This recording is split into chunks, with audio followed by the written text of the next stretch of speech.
ছোট্টবেলায় এই রেসিপিটা ঠাকুমাদের হাতে খুব খেয়েছি। তো ভাবলাম আমিও এই রেসিপিটা বানিয়ে আপনাদের সঙ্গে শেয়ার করি। আর আপনারাও বাড়িতে বানিয়ে এটা টেস্ট করে বলুন কেমন হয়েছে। আশা করি খুবই সুন্দর লাগবে খেতে। তো কি কি লাগছে এর জন্য জেনে নিই। ফার্স্টেই লাগছে ট্যাংরা মাছ আর আলু। আর আপনারা শুধু আলুও দিতে পারেন বা আপনাদের বাড়িতে যদি কোনো সবজি থাকে দেওয়ার মতো সেটাও দিতে পারেন। আর এখানে পেঁয়াজ, আদা, রসুন আর জিরে আর লঙ্কা আর হলুদ, নুন এইগুলোই লাগছে। আর তেল তো যেমন নর্মালি লাগে, তো তেল লাগছে। তো চলুন এই উপকরণগুলো দিয়ে আজকে বানাবো সুস্বাদু ট্যাংরা মাছের ঝাল। আপনারা বাড়িতে বানিয়ে বলবেন কেমন হয়েছে।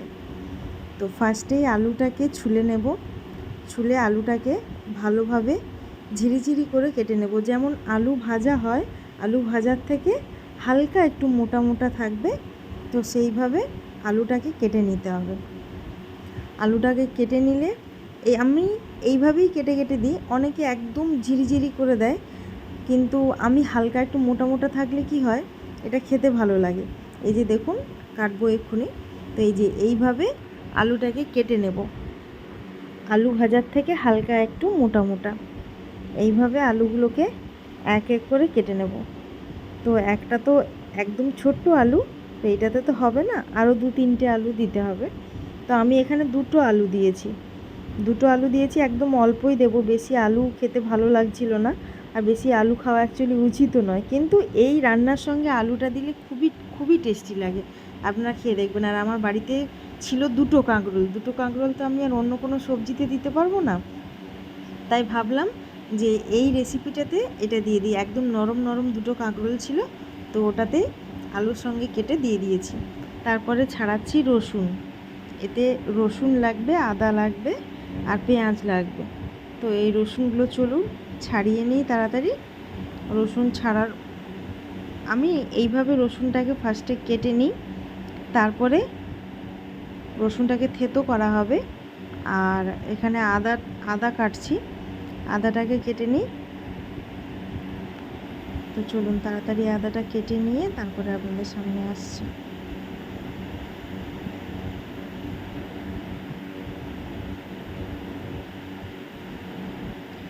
এই দেখুন, আমার আদা কাটা হয়ে গেছে। এইবার পেঁয়াজ দেব।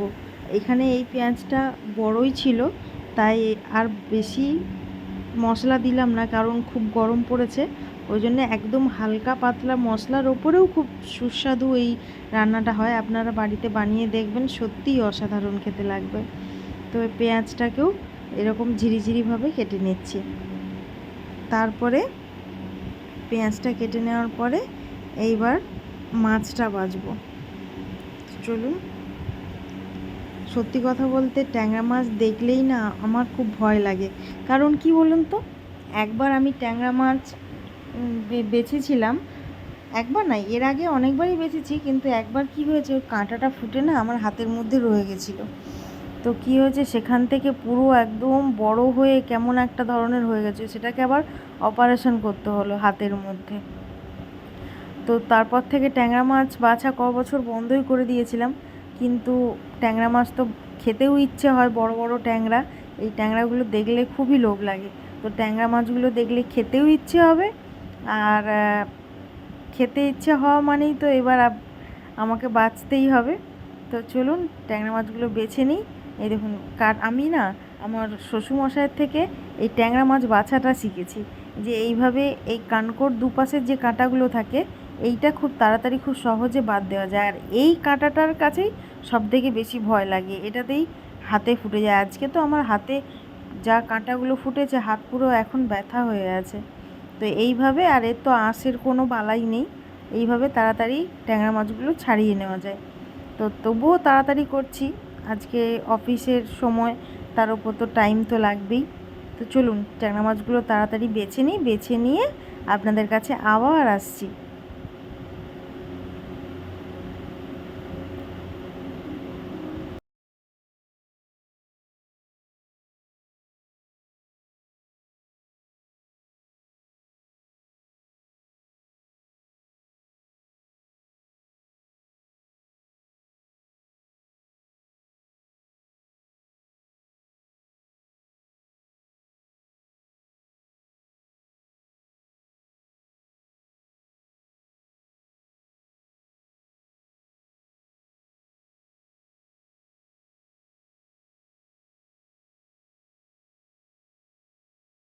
তো এই দেখুন ট্যাংরা মাছগুলো আমার বাছা হয়ে গেল।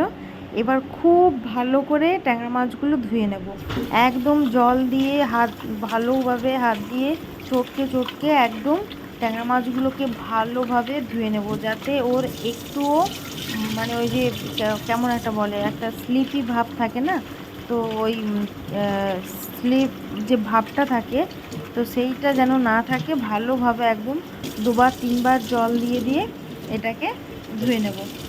আর তারপর এক এক করে যেসব সবজিগুলো কেটে রেখেছিলাম ওগুলোকেও ধুয়ে নেব।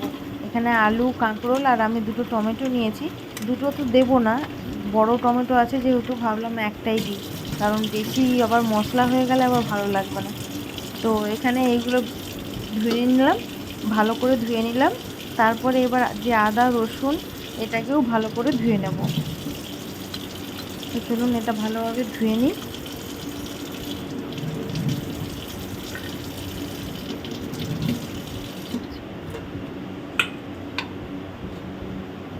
তো চলুন আমার ধোয়া হয়ে গেছে। এইবার মাছটাতে ভালো করে নুন মাখিয়ে দেবো। আপনারা পরিমাণ মতো নুন মাখিয়ে দেবেন। মাছটাতে নুন মাখিয়ে মিনিমাম আধ ঘন্টা রাখলে ভালো হয়, মাছটার মধ্যে নুনটা ঢুকবে। আমার অত সময় নেই বলে আমি এটা জোর 15-20 মিনিট মতো রাখলাম। তো মাছটাতে নুন মাখিয়ে নিয়েছি, আর এখানে রসুন আর পেঁয়াজ একসঙ্গে নিয়ে নেব। তো এই দেখুন এখানে নিয়ে নিচ্ছি হচ্ছে রসুন, যে রসুনগুলো ছাড়িয়ে নিয়েছিলাম নিয়ে নিলাম রসুন। আর এইবার দিয়ে দেবো পেঁয়াজ, যে পেঁয়াজটা কুচিয়ে রেখেছিলাম পেঁয়াজটা দিয়ে দেবো। এটা শিলেও খুব সুন্দর হয়, এটা কিন্তু কেউ মিক্সিতে পেস্ট করবে না, তাহলে কিন্তু এই টেস্টটা আসবে না। এটা শিলেও খুব সুন্দর পেস্ট হয়, আর এতেও এই যে হামানদিস্তা বলে এটাকে, আমরা এখানে হামানদিস্তা বলি, আপনারা কি বলেন কমেন্টের মাধ্যমে জানাবেন। তো এইটাতেও খুব ভালো এটাতে পেস্ট হয়, একদম পেস্ট মানে একদম যে মলমের মতো পেস্টও হবে না, আর একদম গোটাও থাকবে না, এটা খুব সুন্দর হয়।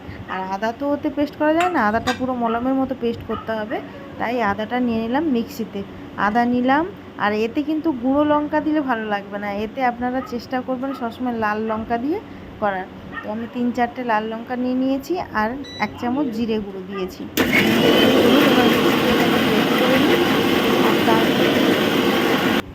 কড়াটা এবার গ্যাসে বসিয়ে দিলাম। কড়াটা গ্যাসে বসিয়ে দেওয়ার পরে এবার দিয়ে দিলাম রিফাইন তেল। আপনারা সরষের তেলে চাইলেও করতে পারেন, তাতে টেস্ট আরও ভালো হবে। তো তেলটা গরম হয়ে গেছে, ভালোভাবে একদম তেলটা গরম করে নেবেন। তো তেলটা গরম হয়ে গেলেই এবারে পুরো মাছগুলো আমি সব দিয়ে দিয়েছি। আর মাছ দেওয়া মানেই 1 কিলোমিটার দূর থেকে এই মাছটা দিতে হয়। সত্যি কথা বলতে আমি তো পুরো দৌড়ে যাই, কীভাবে যে এইগুলো আমি নাড়ি সে আমিই একমাত্র জানি। ট্যাংরা মাছ খুব ফাটে, ট্যাংরা মাছ খুব ফাটে, আর এই মাছগুলো খুব বড় বড় তো, আর এর পেটে পুরো একদম ডিম হয়ে গেছে। এত টেস্ট লাগবে মাছগুলো খেতে, যতই কষ্ট হোক ছাড়াতে আর যাই হোক, এগুলো খেতে আমার খুবই ভালো লাগে। তো চলুন এগুলো এক এক করে তাড়াতাড়ি করে ভেজে নিই।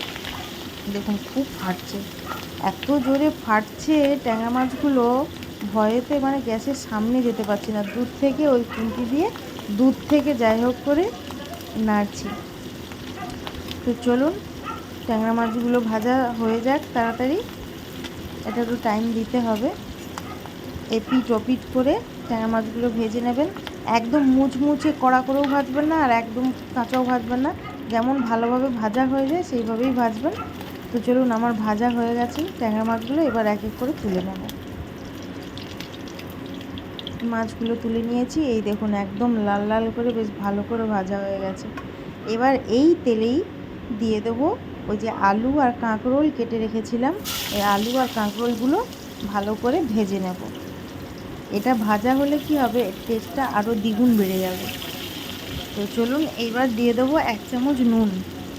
নুনটা হলে পুরো ভাজার মতো একদম ভাজাও হয়ে যাবে আর সেদ্ধও হয়ে যাবে, আর এই টেস্টটা সত্যিই খুব সুন্দর হয়। আপনারা বাড়িতে একবার বানিয়ে দেখবেন, দেখে কিন্তু আমাকে কমেন্ট করে অবশ্যই জানাবেন যে কেমন লাগলো আপনাদের, যে সত্যিই ভালো লেগেছে না খারাপ লেগেছে। তো চলুন এইটা ভালোভাবে এবার ভাজা হয়ে গেছে, প্রায় 5 মিনিট মতোই দেখুন লাল লাল হালকা হয়ে আসছে। তো এইবার এটাকে তুলে নেব। আমি কিন্তু এখন এটাতে হলুদ দিলাম না, হলুদ দিলে না, এখন হলুদ দিলে আবার পরে হলুদ দিলে তখন অতিরিক্ত কালারটা লাল লাল হবে, তখন ভালো লাগবে না। তো আমি এখন হলুদ দিলাম না, জাস্ট নুন দিয়ে এটাকে ভেজে নিলাম। তো আমি কিন্তু আর এক্সট্রা কোনো তেল দিইনি, ওই তেলেই কিন্তু এটা চলছে। তো আর আমি তেল দেব না, এই তেলেই আমি এইবারে দিয়ে দেব যে পেঁয়াজ আর রসুনটা বেটে রেখেছিলাম, সেই পেঁয়াজ আর রসুনটা এর মধ্যে দিয়ে দেবো। এই দেখুন পেঁয়াজ আর রসুনটা দিয়ে দিলাম, দিয়ে এটা এবার কিছুক্ষণ ভাজা হবে। এটা যত ভাজা হবে তত এর সেন্টটা উঠবে আর এটার টেস্টটাও তত সুন্দর বাড়বে। তো চলুন এটা ভাজা হোক ততক্ষণ।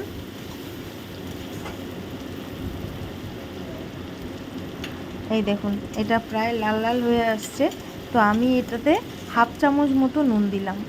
আপনারা কিন্তু দেখে নুন দেবেন, কারণ আলু আর কাঁকরোলে নুন দেওয়া হয়েছে, মাছে নুন মাখানো আছে, আর এখানেও পেঁয়াজে হালকা করে নুন দেওয়া হলো।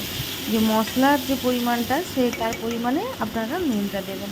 তারপরে দিয়ে দিলাম আদা আর শুকনো লঙ্কা আর জিরে যে বেটে রেখেছিলাম সেটা দিয়ে দিলাম। তো এটাও কিছুক্ষণ ধরে কষানো হবে। এই মশলাগুলো কি বলুন তো, মশলা রান্নার স্বাদটা আসে সম্পূর্ণ মশলা কষানোর ওপরে। মশলা যেমনভাবে আপনি কষাবেন তার ওপরে স্বাদটা বাড়বে। তো আমি দিয়ে দিলাম এখানে। এবার এইটা কষানো হচ্ছে, এবার দিয়ে দেবো টমেটো। টমেটো কেটে রেখেছিলাম, আমি কিন্তু দুটো টমেটো দিইনি, দেখিয়েছি আপনাদের দুটো টমেটো, কিন্তু দুটো টমেটো আমি দিইনি, আমি একটাই টমেটো দিয়েছি। কারণ দুটো দিলে গ্রেভিটা আরও বেশি হয়ে যেত। মাছটা যেহেতু অল্প ছিল আর আলুটা অল্প ছিল, তো ভালো লাগবে না, তো আমি একটাই টমেটো দিয়েছি। আর এখানে দিয়ে দিলাম হলুদ গুঁড়ো। তো চলুন এখানে হলুদ গুঁড়ো দিয়েও এবার মিনিমাম 3-4 মিনিট এটাকে কষবো। এবার আপনারা যদি দেখেন যে এইভাবে তলাতে হালকা হালকা লেগে যাচ্ছে বা কিছু, হয় আপনারা আঁচটা কমিয়েও কষতে পারেন, আর হালকা একটু জল দিয়ে দেবেন। হালকা একটু জলটা দিলে কি হয়, তলাতে ধরবেও না আর ভালোভাবে কষানো হয়ে যায়। এই দেখুন আমি একদম ফার্স্টে বেশি জল দিইনি, কারণ একটু কষানো হোক, ফার্স্টেই জল দিয়ে দিলে ওই মশলা কষানোর সেন্টটা থাকবে না, তাই একটু কষানো হলো। এইবার হালকা করে একটু জল দিয়ে দেবো। এই দেখুন হালকা করে একটু জল দিয়ে দিয়েছি, যাতে তলাতে না ধরেও যায় আর মশলাটা যাতে কষানো হয়। চলুন মিনিমাম 3-4 মিনিট ধরে মশলাটা কষাতে হবে। যত মশলাটা কষাবেন এরই ওপরে কিন্তু মেন টেস্ট। এই দেখুন মশলাটা এখনই দেখছেন তো, দেখতে কত সুন্দর লাগছে, এবার রান্না হলে কত সুন্দর লাগে বাবু।